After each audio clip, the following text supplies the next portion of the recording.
আপনি মুমিনদেরকে বলে দিন, তারা যেন তাদের দৃষ্টি সংযত রাখে এবং তাদের লজ্জাস্থান এটা তাদের পবিত্রতা। নিশ্চয়ই আল্লাহ তাদের কর্ম সম্পর্কে সম্যক অবহিত। আর মুমিন নারীদের বলে দিন, তারা তাদের দৃষ্টি যেন সংযত রাখে ও লজ্জাস্থান হেফাজত করে। সাধারণত প্রকাশমান ব্যতীত কারো কাছে রূপ প্রকাশ না করে। আর তারা যেন তাদের মাথার ওড়না স্বীয় বক্ষের উপর জড়িয়ে রাখে।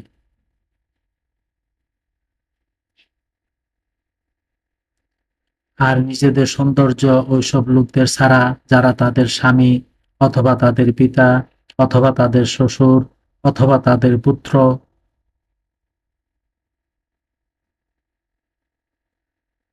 অথবা তাদের স্বামীর পুত্র অথবা তাদের ভাই অথবা তাদের ভাইপু অথবা তাদের বোনপু অথবা আপন নারীগণ অথবা অধীনস্থ দাসী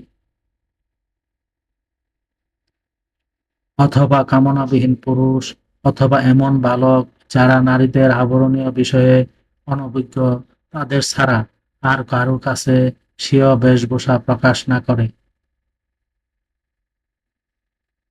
আর এমন ভাবে পা না ফেলে যাতে তাদের অলংকার প্রকাশ পায়।